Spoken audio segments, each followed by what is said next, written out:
You can slowly migrate, come out of meditation, and we'll continue from where we stop. Turn to page 198. 40th Heart Sutra class. 1.1. Let things be, then investigate. When random thoughts arise, do not react, suppress, or try to control them. Just let things be and flow with them. Then investigate and find out what happens when you do that. You will come to understand that they are just thoughts which come and go according to your mental conditioning. You will also come to understand that when your 5 mental hindrances are around, you are not peaceful. And when the 5 spiritual faculties are there, they will counter the 5 mental hindrances, and you are then naturally peaceful. No matter what happens, do not try to control or suppress thoughts. Only through understanding, you free your mind, not through the doing via the thought, which is egoic. You must investigate why you are like that and why you are not peaceful. The essential Dharma as taught by the Buddha will enable us to see the dangers of the 3 evil roots of greed, hatred, and delusion, the importance of heedfulness, and the importance of following the advice of the Buddha to avoid all evil, where keeping the precepts, do good and purify the mind via cultivating the Noble Eightfold Path until one is awakened. Similarly, one will also see the importance of cultivating Dana, Sila, and Bhavana based on the right view with regards to the 3 important spiritual laws, Karma Niyama, Chitta Niyama, Dhamma Niyama, that govern all of our life and existence, so as to understand and see the full picture of the Dharma cultivation clearly. Part 2 Heart Sutra Lesson 40. 2.1. The 10 Dharma realms. The Buddhist cosmology consists of the 10 Dharma realms. First 4 realms are the realms of the saints and enlightened ones, and they are 1. The realm of the Buddha. 诸佛法界.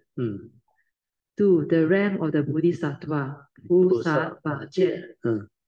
3. The realm of the conditioned enlightened ones. 圆觉法界. 4. The realm of the sound hearers. 声闻法界. Yes. The other 6 realms are the realms of the living beings subjected to birth and death, and they are equivalent to the 31 planes of existence within the Theravada tradition. They are the realm of the heavenly beings. 天人法界. Yes. 2. The realm of human beings. 人道法界. 人道法界. 人道法界. 3. The realm of demons. 阿修罗法界. 阿修罗法界. 4. The realm of animals. 畜生法界.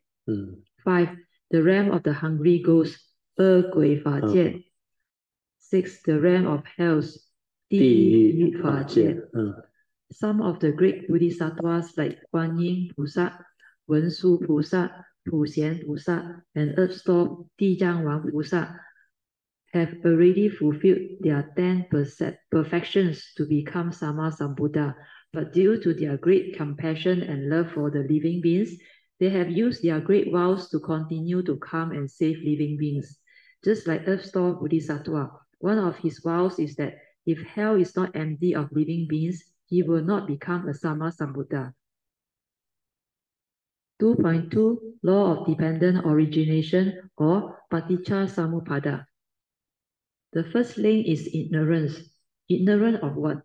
The true or realities of life and existence, i.e., the lack of right views with regards to the law of karma, 4 noble truths, and the law of cause and effect or dependent origination. One major aspect of ignorance is Sakkaya Ditthi or self-delusion. This is the sole culprit that conditions our grasping and holding onto all the creations of the mind as real and trying to own and possess them. Upon understanding clearly via meditation that there is no I and me or Atta within these 5 aggregates of form and mind of ours, then there is no more wrong view or self-delusion to grasp or to cling onto the phenomena world of consciousness created by the mind. With this wisdom, the form and mind can be free of all suffering. Because of this ignorance or wrong view, living beings think a lot, and thinking arises because they don't understand what is going on in life. So, wanting to know and wanting to understand life, the living beings create more thinking or sankhara, hence becoming more heedless. As mind is also an organ of thoughts, so this thinking creates contact to trigger off mental consciousness or vinaya. Then, within this vijnana, there is the mental form that enters the mind via perception or sanya, hence arise the five mental aggregates of form and mind or nama rupa. Please read the Blue Book Dharma Discussion transcript on the law of dependent origination dated May 2008, based on a direct transcript from a recorded talk as given by me on 8th of September 2005 for a more detailed explanation of all the other links. Part 3 Meditation 3.1 I can be at peace with itchiness, but not with pain. Why? Question 1. Brother Teo, why is it while in meditation, I can be at peace with most things like itchiness, etc., but only not with pain? Brother Teo answered, if you can endure itchiness, you should be able to endure pain also, because they are quite similar. It is the result of understanding while meditation. Not being at peace with pain could be due to your inability to relax into it via acceptance. That is, your mind have negative craving to push away that so-called painful sensation that you have labeled to be so, hence giving it the strength to become a hindrance of your mind, ill will. Your mind wants things your way, hence conditioning suffering in the mind when you cannot get what you want. You have to silence your mind and investigate, then you will understand what is going on. Meditation is to be done with understanding and not just to endure that pain without understanding. Inquire, why am I not peaceful and not silent? Understand the importance of the five spiritual faculties that are needed to counter the five hindrances of mind and the danger of allowing the hindrance of mind to be around. Then the answer will come to you through an understanding, and then you will know what to do.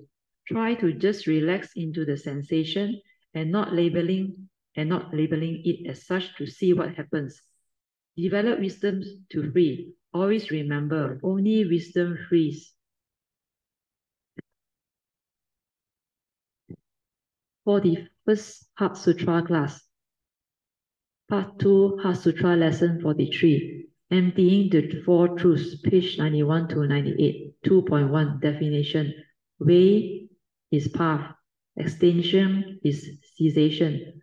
The seven mental factors of enlightenment, Sata Bojjhanga, are: number 1, Sati, mindfulness or awareness; 2, Dhamma Vichaya, Dharma investigation; 3, Viriya, spiritual zeal or tenacity to cultivate the Buddha Dharma; 4, Piti, spiritual joy, calmness or rapture; 5, Passaddhi, tranquility, still mind or silent mind without thought, mind already trained. Initially, it can still stir because the latent tendencies or anusaya are not rooted out as yet. 6, Samadhi, a collected and unwavering mind that can see things as they are. 7, Upekkha, equanimity of mind, born of wisdom. No more grasping or clinging or steering of mind, and feeling at the moment of sense door contact will remain as pure feeling because there is wise attention or uniso manasikara. Similarly for perception, sankhara, consciousness, etc. For the arahants, their five aggregates of form and mind are pure aggregates and non-grasping because of their wisdom. Their mind cannot get into trouble anymore because the arahants are no longer deluded. Understand the non-self or anatta nature of our form and mind, then there will be no more delusion to condition us into dukkha. When your grasping arises, you cease to have the enlightenment thought. The arahants still have outflow of thoughts, but no more ignorance. The wisdom is enough to liberate them from birth and death of their segmented life. the 5 aggregates of form and mind. 2.2, the 4 Noble Truths. Chattari Ariya Satya. Number 1, dukkha, suffering. 2, samudaya, cause of arising of dukkha. 3, nirodha, extinction or cessation of all dukkha, nibbana. 4, magga, the way or path, noble eightfold path leading to the cessation of all dukkha. Part 3, meditation. 3.1. Now I understand that pain is just another negative expression of the feeling that I dislike, so I just relax and let it be without any aversion. Question 1. Brother Teo, since the camera highlands retreat, I am able to feel the different mind states in meditation, especially pain and other subtle emotions. Now I understand that pain is just another negative expression of the feeling that I dislike, so I just relax and let it be without any aversion towards it. The mind is now more at peace, and because of that, it effortlessly drops to the heart. And when this happens, there are no more obstacles, and I feel hollow and free, neither feeling the energy nor anything for that matter. I am then able to sit much longer without any feeling of numbness or pain anymore in the legs. Brother Teo answered, this is very good understanding, leading to a very good meditative experience that can stabilize one's insight. Most cultivators make the mistake of reacting to the tactile sensation that arises and label it as pain because of their mind's aversion towards that sensation. They do it without knowing that the moment they label it as pain, then a mental hindrance, ill will, has arisen. This mental hindrance of ill will hinder the mind from becoming peaceful. The lack of peace will condition the meditator to try to note or focus and concentrate the mind to push away the pain so as to become more peaceful. This is introducing thought into the meditation, hence no more heedfulness, because the doing of meditation is by the thought, which is actively trying to meditate to become peaceful. This is not knowing that you are already peaceful the moment you are silent and aware, without thought, to just understand the truth and the reality of what is happening within the moment. You will start to understand how the form and mind can be conditioned into reacting to sense experiences via its own sakkaya ditthi or self-delusion, to grasp onto the 5 aggregates of form and mind as the I and the me. This is real insight born of sati that can see things as they are and understand what is going on there and then without any thought thinking. Under Vedana Nupassana, the Buddha said, when there is feeling, whether pleasant, unpleasant, or neutral, you must be aware. This awareness will enable you to understand how your mind, via its own wrong views and opinions or self-delusion, reacts to the sensation and label it as pleasant and unpleasant sensation, or like and dislike, leading to the first 2 hindrances of mind. These hindrances of mind, which are sensual desire and ill will are also part of the evil roots of greed and hatred. The moment the mind is aware of self-delusion, the mind can just relax into the moment without any reaction. Meditation is not just about good, comfortable, peaceful, and beautiful meditation. It is about the development of wisdom to enable the mind to deal with all life situations without having to experience any more mental suffering. 3.2. Understanding the 5 ways to overcome the 5 mental hindrances and unwholesome thoughts that have arisen is also very important. The first 2 ways are: 1. Think of the direct opposite, wholesome thoughts. 2. Contemplate the consequences or danger of holding or clinging on to these unwholesome or wrong thoughts. These 2 ways are still thought-based meditation, but they are important, skillful means that can help the cultivator to overcome the unwholesome thoughts via the first 2 efforts, whereas the 3rd and 4th ways are meditative training as taught by the Buddha to help the cultivator develop the wisdom needed to free the mind from such unwholesome thoughts. This is especially so for the third way. 3. The Buddha said, just silence your mind and don't do anything. Then the mind will settle down on its own to return to its natural state of silence and stillness before the stirring conditioned by one's self-delusion. This understanding can lead to profound wisdom. Just like J. Krishnamurti's famous quote, the very flowering of the unwholesome thought, like anger, etc., is the very ending of that thought. 4. Then the Buddha via its fourth way, train the cultivator to develop true understanding or wisdom, while tracing its origination factors and retrospectively reverse it via understanding to liberate the mind.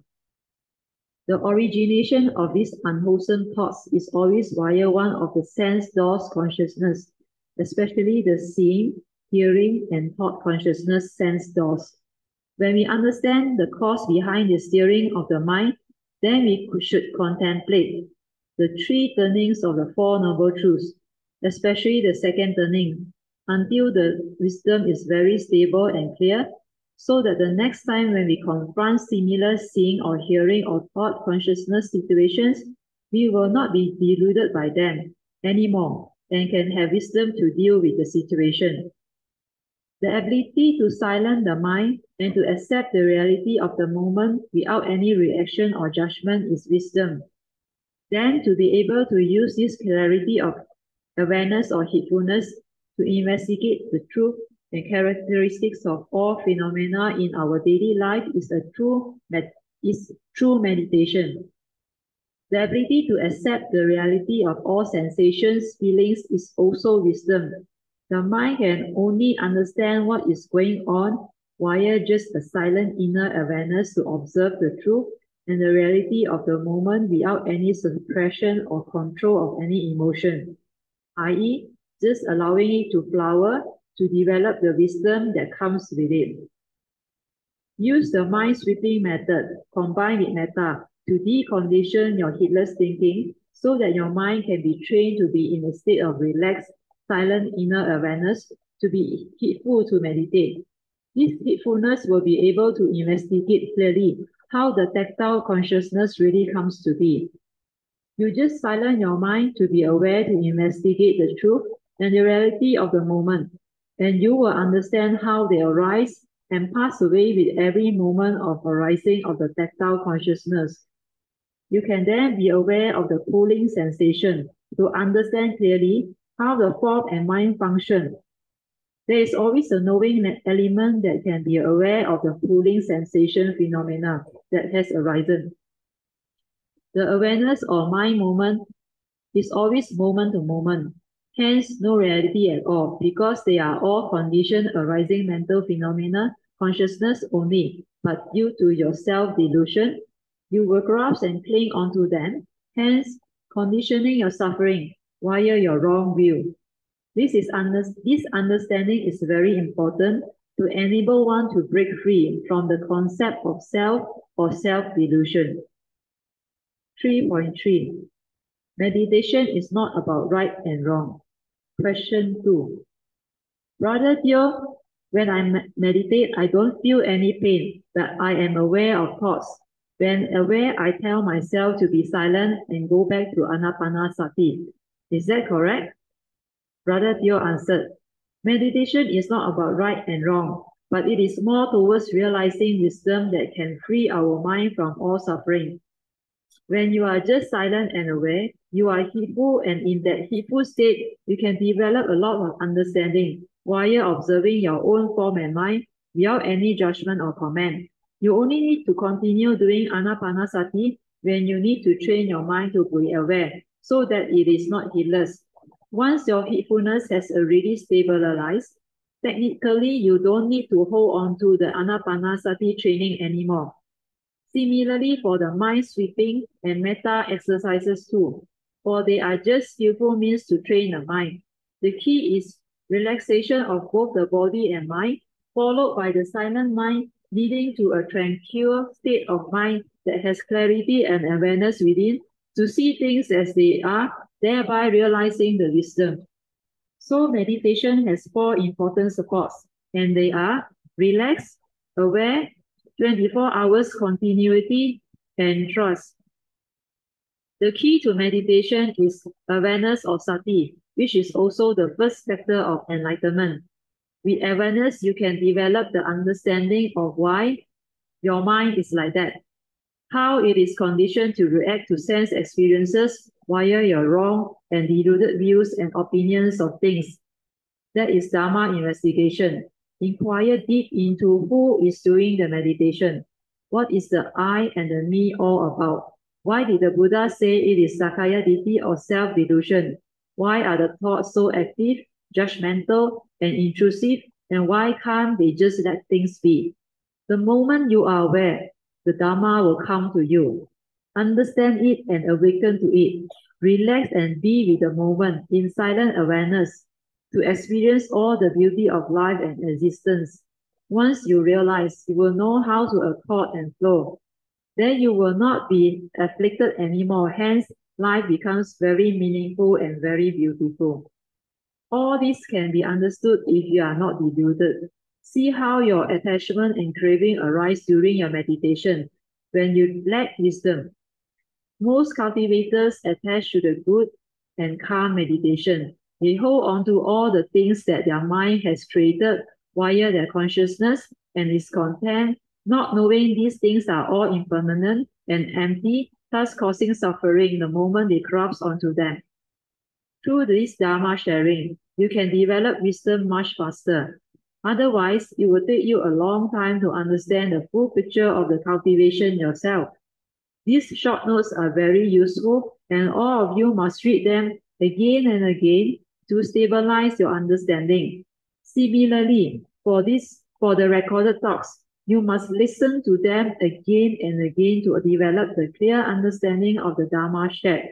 This is how you can progress along the path of Dharma. Okay, very good. So we more or less finished the Heart Sutta book.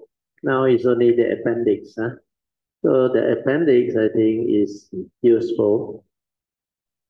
The Heart Sutta section, I think we have gone through at the opening introduction place. So the Heart Sutta is about a very profound wisdom sutta. They call it a prajna paramita. Paramita is perfection, prajna is wisdom. So it's a perfection of wisdom sutta. The reason it's called that is because it summarizes all that you need to know to develop wisdom.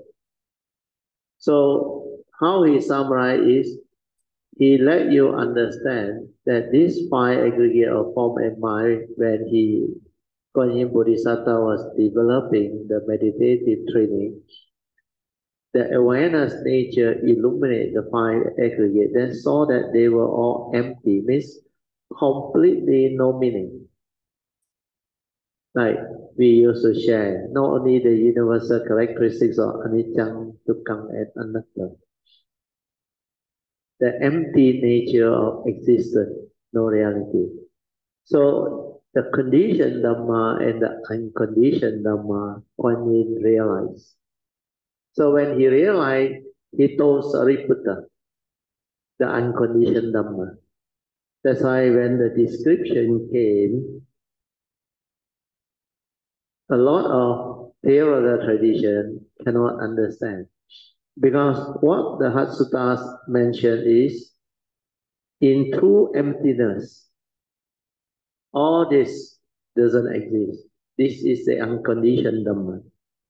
Then within the conditioned Dhamma, he also told Sariputta, he said, Sariputta, form does not differ from emptiness, and emptiness does not differ from form.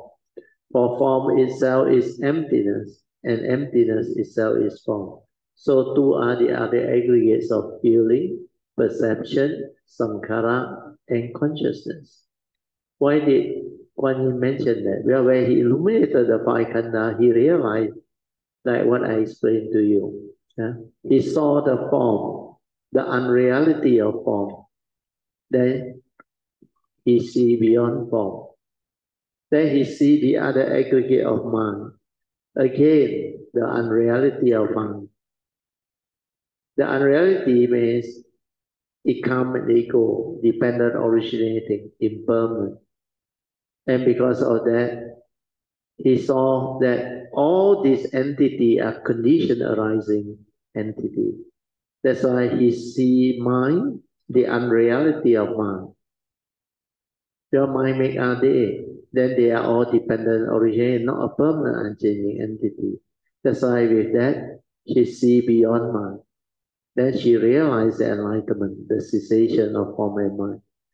Then after that, the unconditioned become clear to her.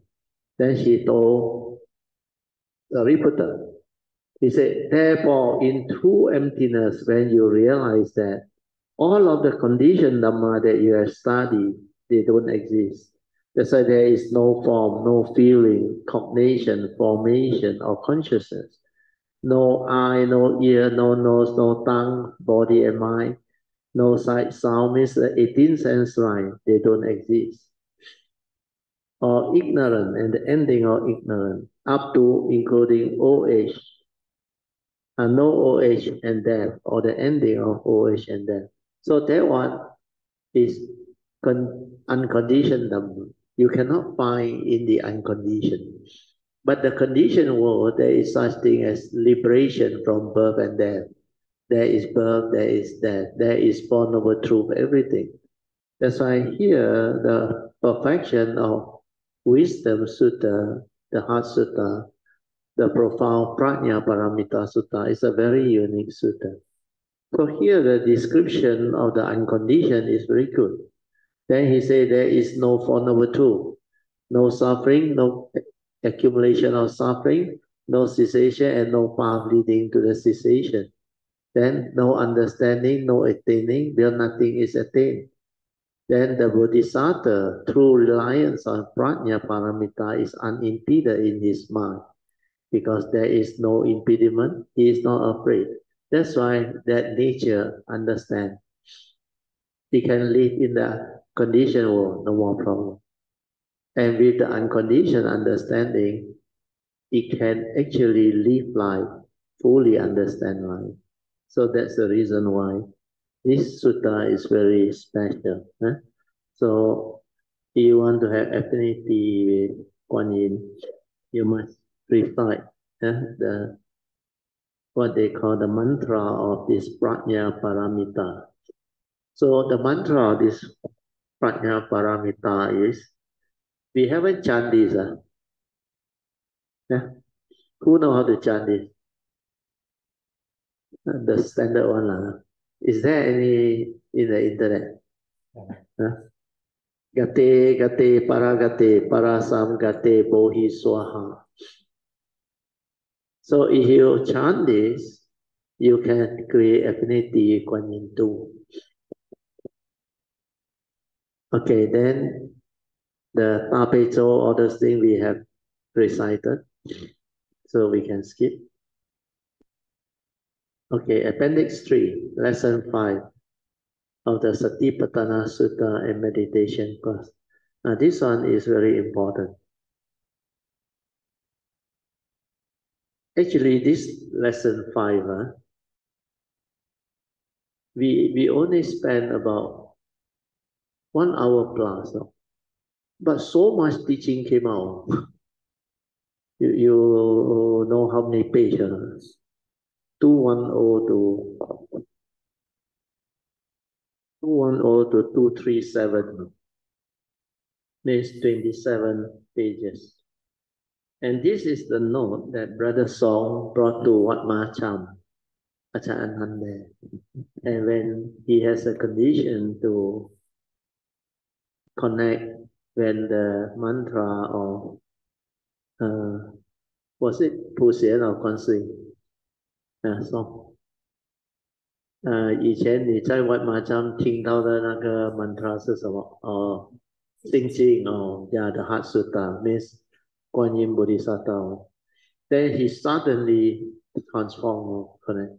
Then he read this appendix 3. Wow, everything become clear to him.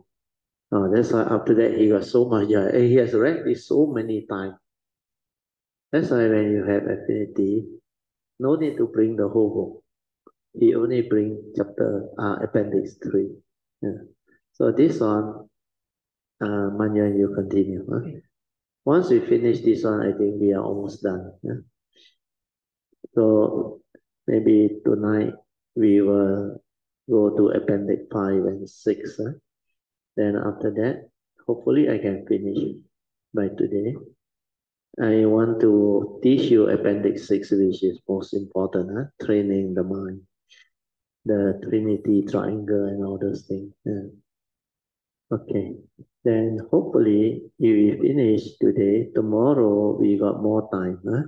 Then I can go into the other book. What is the difference between awareness and consciousness? Then we spend more time on Q&A, interaction, develop further understanding. Okay? Okay, Maya. 1.0 Pure Land Chanting. Is it meditation? 1.1 Developing the 5 spiritual faculties. Just like what Sister Monica said, chanting is also one of the methods or techniques or skillful means used to anchor your mind. But the Pure Land type of chanting is more than that. Because in the Pure Land tradition, they have this great faith in the Buddha and the Bodhisattva that they chant, and due to the great vows of this Buddha and Bodhisattva, it can arise the causes and conditions for them to develop the very strong faith to connect to their vows. Their vows are very heavy and powerful because of their great virtues, wisdom, and perfections. Hence, all these vows can become part of nature's laws, and they will manifest and respond on their own. That is, you don't need to have the Buddhas or Guan Yin Bodhisattva to be all over the places to listen to you and respond. Because of the Buddhas and the Bodhisattvas' great vows, if you chant with understanding and you do it sincerely with very strong faith, it can help you to develop a very strong affinity with their nature, and such faith and affinity will connect you to their vows. And their vows will bring forth the causes and conditions to assist you to progress along the path of Dharma and help you develop the 5 spiritual faculties needed for you to develop the meditation. 1.2 Leading to heedful living. You may see them like only chanting, chanting, and chanting, but in actual fact, they are training their mind to be heedful. Why? Mindfulness of the Buddha's name. Their faith in the Buddha's name will arise the strong saddha due to the repeated chanting with understanding, leading to the viriya, spiritual zeal. Then, together with the sati developed via chanting, walking, and bowing, reverence, salutation, it will bring forth the sati and samadhi needed to develop the clear mind, which is the meditative or silent mind without thoughts, to see things as they are, to arise the wisdom, which is the last of the 5 spiritual faculties. When sati and samadhi are established, then during every moment of their daily living, when they see, hear, smell, taste, and feel something, they will be very different because they will be no longer heedless like before. Instead, they will be heedful most of the time, and their mind are very peaceful, calm, and just aware without thought. Hence, clarity of mind most of the time, and this is possible because they hold their mantra with faith and they do it very sincerely and diligently. 1.3 Overcoming the 5 mental hindrances leading to direct seeing. To develop the meditation, we only need to develop these 5 spiritual faculties, which will help us overcome the 5 mental hindrances that hinder one from becoming peaceful and mindful. These 5 mental hindrances, you don't have to fight them, control or suppress them, or worry about them, because once these 5 spiritual faculties of Saddha, Viriya, Sati, Samadhi, and Panya are there, the hindrances will cease to be, and then the mind with Sati and Samadhi will have the clarity to see things as they are, to arise the wisdom, Panya. Then their mind is no longer heedless, and they will no longer see things with a conditioned mind, i.e., no more seeing with their views and opinions, and the egoic mind and their thoughts will no longer interfere with the direct seeing, which will lead to which will lead to the awakening, understanding, and the enlightenment. They will see the dependent origination within their own form and mind. They will start to understand the Four Noble Truths on their own. Then they will start to see clearly what the Buddha meant by the 5 mental hindrances and the 5 spiritual faculties. They will also see clearly the 3 evil roots of greed, hatred, and delusion within their own mundane mind, and why the Buddha called them evil roots. They will also come to understand how the 7 factors of enlightenment come to be and how their sense bases actually function, i.e., how upon contact consciousness and feeling comes to be, and because they have sati and samadhi, they will also have the ability to see clearly how through delusion one is conditioned into negativity, grasping, clinging, and attachment, then how suffering comes to be. Then, when they are just silent and aware, you will come to understand how the arising of the non-arisen hindrance of mind comes to be. Then later on, when they continue to be just silent and aware, they will come to know how the disappearance or abandoning of the arisen hindrance comes to be. Then how through non-delusion, they will know how the non-arising in the future of the abandoned hindrance come to be, and how all these are possible. This is how they will cultivate the Satipatthana or 4 foundation of mindfulness. So this part, I already explained. This is the 4th foundation, mindfulness of Dhamma. And this one is the first category of practice. The Buddha mentioned you must develop mindfulness of the 5 mental hindrance. And what they all read inside there, they cannot understand. And they teach differently. You see, what the Buddha meant is mindfulness of Dhamma, they go and interpret as what? Mindfulness of what? They use the word mental object. Understand? You can check a lot of commentaries, they use that one. But the word Dhamma is Dhamma, understand? So the 5 category of practice, they are all Dhamma, understand? First category of Dhamma is a hindrance. Why must you be mindful of the mental hindrance? The second category is the 5 aggregate. Why must you be mindful of that? The third category is what? Mindfulness of what? 6 internal sense bases and the 6 external sense is to understand how you function as a human being, how the 18 sense right come about. That's why I came to know how I know the world, how I interact with the world. Then I came to know how I function as a human being. Then I saw the Paticca Samuppada. Then after that, when you have all this understanding, the 7 factors of enlightenment will keep on arising. That's why mindfulness of the 7 factors of enlightenment is natural. Then you know you're on the right path. Otherwise, the enlightenment factor won't arise. True or not? Yo. So, after the 7 factor enlightenment arise, means it can bring about enlightenment in that. Then the last category of mindfulness is what? Mindfulness of the 4 Noble Truths, which is the essence of the Buddha's teaching, to let you understand all of life, both mundane and supramundane. You now understand. Then the most important one is the 4 Noble Truths. They have their 3 turnings. So when you have mindfulness, you can understand the 3 turnings. You look at the Theravada tradition, the book. How many people understand the 3 turnings? How they link to the 3 types of corresponding wisdom, they also don't know. The book never write. There are 2 monks who talk about the 3 turnings, but based on their understanding, quite superficial.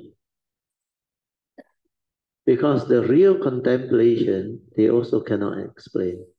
The second turning wisdom, how to do it and all thing. Then the third turning, the direct seeing one. Very few people understand.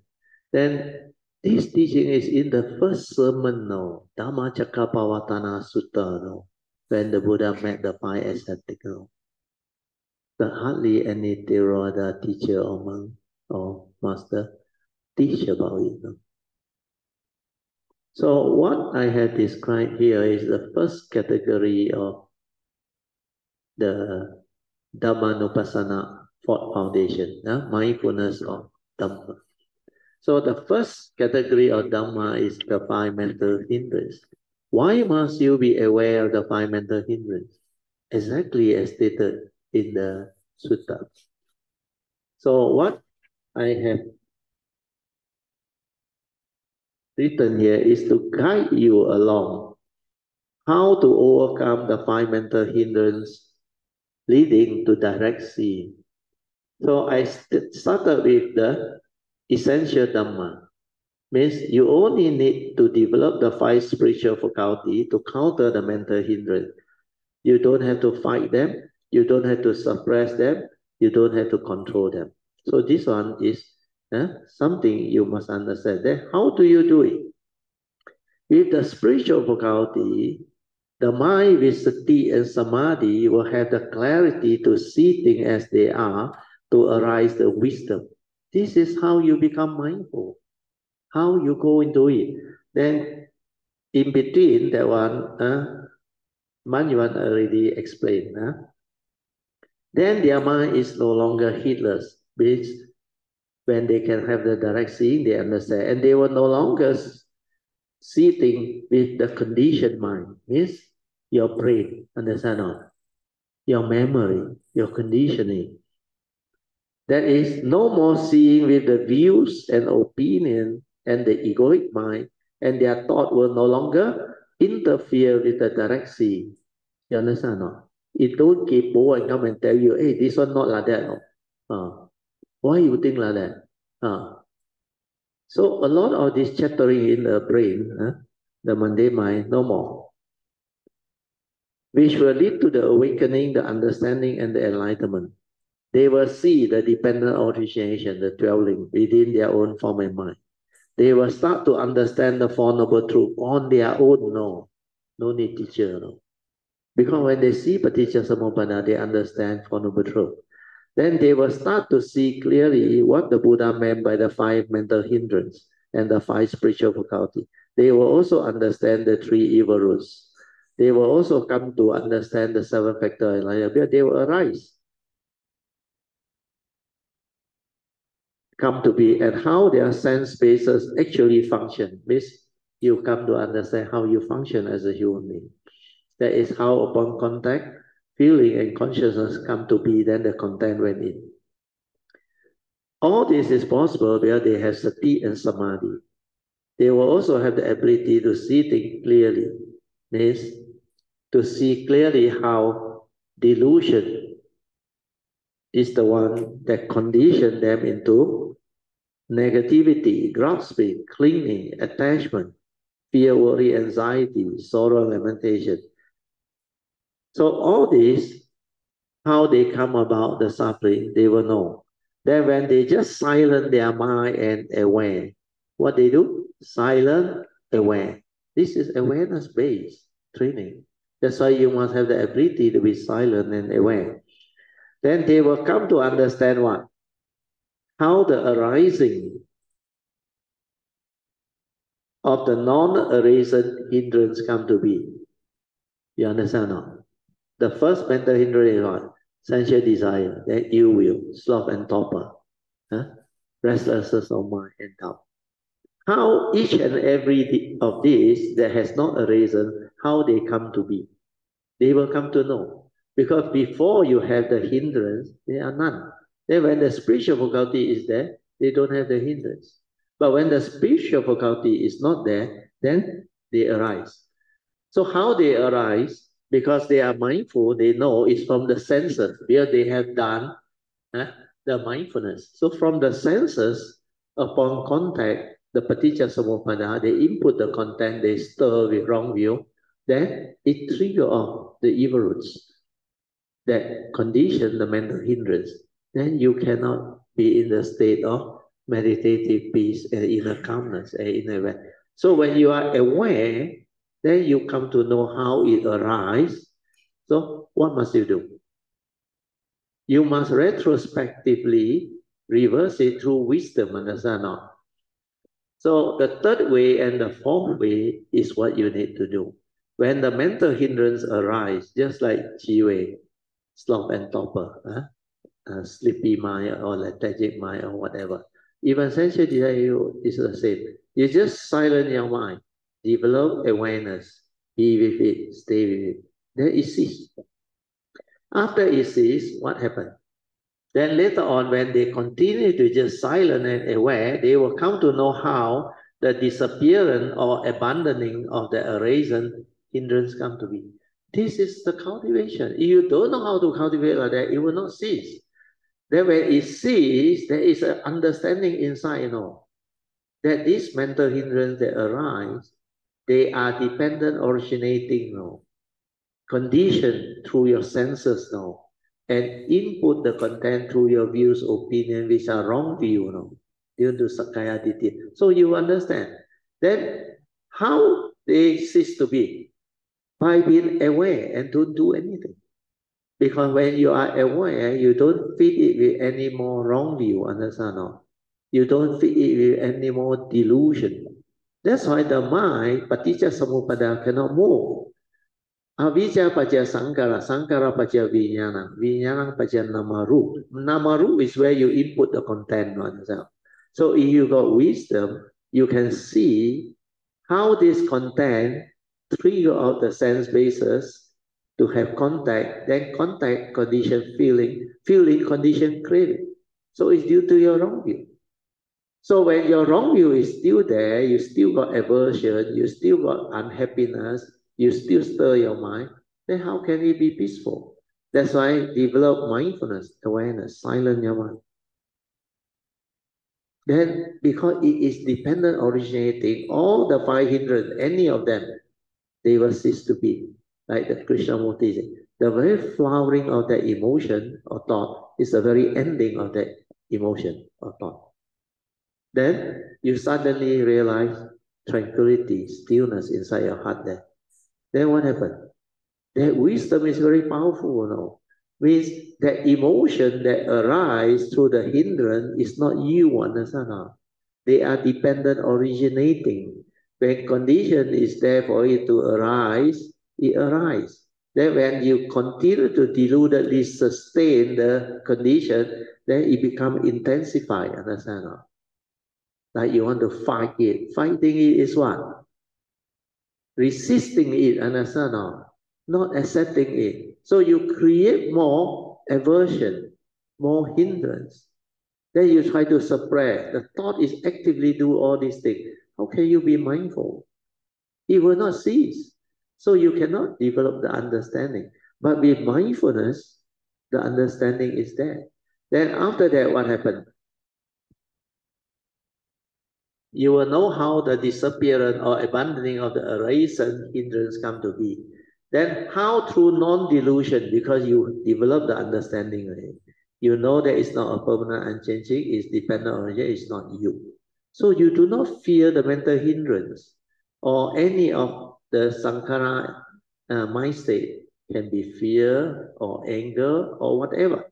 So when there is no more delusion, you will come to know how in the future the non-arising of this abundant mental hindrance means impossible for it to arise already. That is the real satipatthana, mindfulness of the five mental hindrance. Then the five aggregate also same, to see that they have the characteristics of impermanent, not a permanent unchanging entity. When you grasp, you cling, you suffer.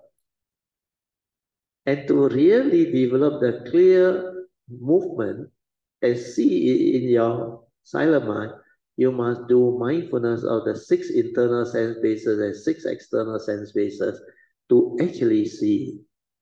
But this one is only required for people who don't have the wisdom from the past. Because when I have the wisdom from the past, I already know the senses and the self. So I don't really have to do. Because the senses is so clear to me. The consciousness, the perception, the content. All this I already developed it in the past. So I don't have to do the third category, understand? I can straight away go into the first and the second. Then the fourth I can skip also. Well, I know all these are enlightenment factor arrive. Then the last category, mindfulness of the four noble truth and its three turning, automatic. Well, before I do all this, the four noble truth I already understand. The three turning I already understand. So when it comes to that, I just breeze through. Understand? That's why when I share the Satipatthana Sutta, the last chapter, the whole summary of it, you go and read that book. So much thing inside there. So this is how actually mindfulness can help you develop the wisdom and the understanding. Without sati, without mindfulness, you cannot be heedful. And if you are not heedful, the heedless are still dead. Okay? Yeah. Okay. Manya, continue. 1.4 Leading to enlightenment. Sati will allow them to also understand how their minds stir via their delusion to react to sense experiences to arise the craving or their evil roots to condition their own suffering.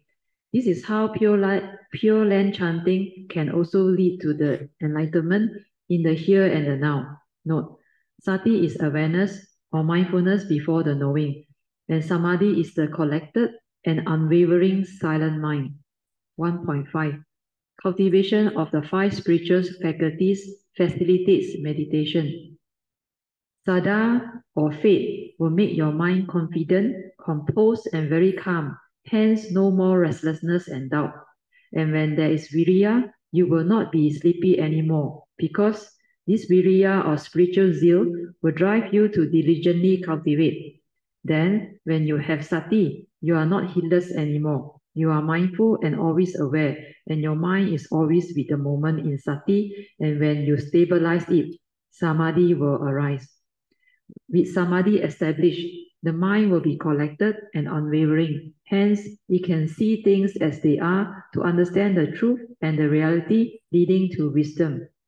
Once these five spiritual faculties are in place, your mental hindrances will be gone, then you will automatically know how to meditate. 1.6 Mind and chanting as one. That's why when they chant until that Foha or the Buddha's name and the awareness become one, i.e., mind and the chanting as one, like there is no one to chant, just an awareness of the chanting, of the vibration, then their sati will stabilize. At that time, they will be very different because the five spiritual faculties that are so stable will transform them. Then, throughout the day, even when they are not chanting the Buddha's name, they will also have that type of heedful mind. It will be like chant with awareness by itself. Sometimes they don't chant also, it will be there. 1.7 Awareness of the chanting. There was this very soothing and continuous chanting of Amitofo, Amitofo, Amitofo in its background.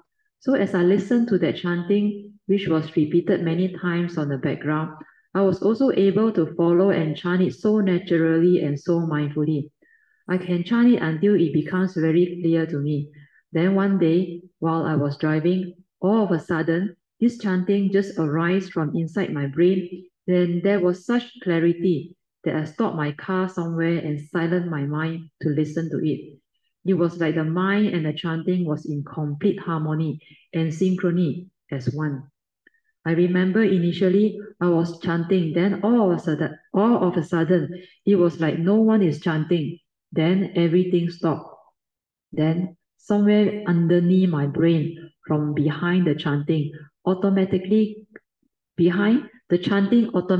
come out, and the mindfulness on it was so stable and so clear, and it just stayed there, fully aware of everything. That's how I come to know this type of pure land chanting can also develop the five spiritual faculties of Sada, Viriya, Sati, and Samadhi, leading to the wisdom and how the mind can become one with it. And there was a realization that there was no one chanting, and the nature within is just aware, fully aware. The chanting just repeats itself, and there was just an awareness of it. So the real chanting is very different because there is no one to chant it. It is just the mind that is aware of phenomenon, whether it is physical, mental, or nature's phenomena. In this case, it is a mental phenomenon. Okay, very good. So now you understand. Huh? That's why you have affinity all these great beings in the past, like the Amitabha or how. So even this line, you look at Elisha, he got that one affinity. Then, like she mentioned, the chanting keep on coming out non-stop. Oh. Sometimes throughout the lying down, the whole night.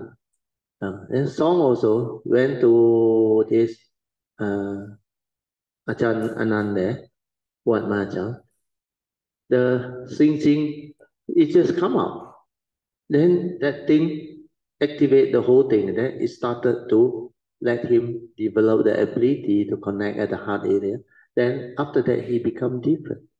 So if your affinity develop through respect, through like chanting, through like having faith and sincerely chant to cultivate affinity, all these great beings, they have their vows, understand? They don't have to be around. Like Guan Yin said, whoever who call upon her for how or whatever, even gate, gate, paragate, there will be a response. No? You must call upon it sincerely and with faith. There will be a response. That's why this line, Guan Yin's nature came and helped protect my form and mind. 3 occasions. Otherwise, this one would have been gone. So once you understand, all these are possible. Okay? Continue. Manya. 1.8 Cultivation of the 4 foundations of mindfulness. All these are possible when you have properly developed all these spiritual faculties until they are very stable. Then, even in the midst of your daily life, your mind will be very different because of the stability of your sati and samadhi. You will be able to see your mental intentions, your aggregates of mind, like your feelings, perceptions, activities of mind, emotions, mind states, etc., including the consciousness. Then you will also see your mental and physical flows, and after that, you will be able to use it to cultivate the 4 foundations of mindfulness, and your wisdom will keep on arising. The 4 foundations of mindfulness cultivation will bring forth the enlightenment, because the cultivation of the 4 foundations of mindfulness will accumulate into the cultivation of the 4 noble truths. Then the 4th noble truth, which is the meditation as taught by the Buddha, is the Noble Eightfold Path because it leads to the end of all suffering, which is the enlightenment in the here and the now. So finally, whatever meditation you do, if it does not lead you back to the 4 foundations of mindfulness, the 4 noble truths and the Noble Eightfold Path, then it is not the meditation as taught by the Buddha. 1.9 Cultivation of the Noble Eightfold Path. Caution, if you think chanting alone is the meditation, then you can be deceived. The chanting is just a technique or a skillful means to initially train your mind to develop the 5 spiritual faculties of Saddha, Viriya, Sati, Samadhi, and Panya, needed to overcome the 5 mental hindrances. After that, only the real meditation begins. That is, after your 5 spiritual faculties had been cultivated and your daily mindfulness stabilized, then only the real meditation, which is the cultivation of the Noble Eightfold Path via daily mindfulness, can begin. And within the Noble Eightfold Path, we had the Samasati Path factor, which is the cultivation of the 4 foundations of mindfulness, which is also the focus of our Dhamma discussion. 2.0 Understanding the essence of the Buddha's teaching. Hope this is clear, and that is also the reason why I had always advised you all that meditation is to be done with understanding.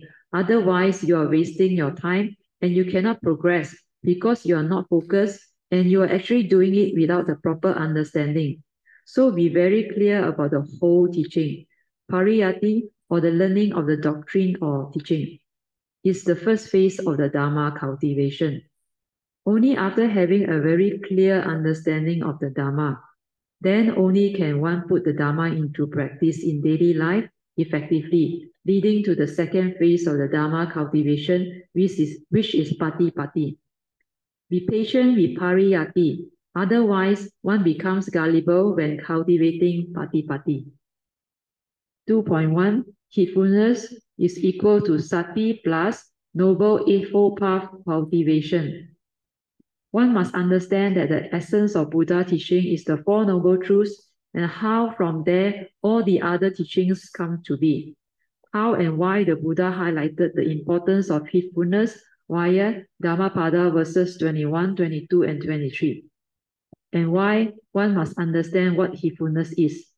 Heedfulness is equal to ever mindful plus constantly meditative to cultivate the Noble Eightfold Path or meditation as taught by the Buddha, as defined by the Buddha's Dhammapada verse 23. 2.2 Sati, first factor of enlightenment.